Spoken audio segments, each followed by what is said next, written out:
Media regime করবার জন্যে সকল সংশ্লিষ্ট সকল পক্ষের সমন্বয়ে একটা পরামর্শক কমিটি করে জুন মাস ধরে কাজ করে জুলাইয়ের কোনো একটা সময়ে একটা চূড়ান্ত একটা রিপোর্ট তৈরি করে তার আলোকে একটা গণতন্ত্র পরায়ণ আইন তৈরি করবার জন্যে আমরা সম্মত হয়েছি।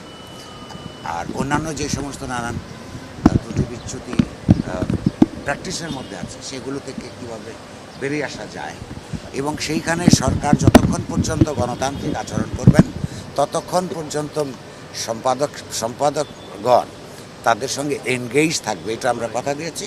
ওনারাও এটা ওয়েলকাম করেছেন, এটাই মূল কথা। ত্রুটি বিচ্যুতি যদি একটু সুনির্দিষ্ট করে বলেন। না, ধরুন সোশ্যাল মিডিয়ার কথা বলুন বা অন্যান্য, এটা শুধু এই পত্রপত্রিকারই নয় যে নানান ধরনের ডিসইনফরমেশন মিসইনফরমেশন তো সমাজে আছে, সেইটা সমাজের সকল অংশকেই নানানভাবে ক্ষতিগ্রস্ত করে, এমনকি সাংবাদিকদেরকেও করে।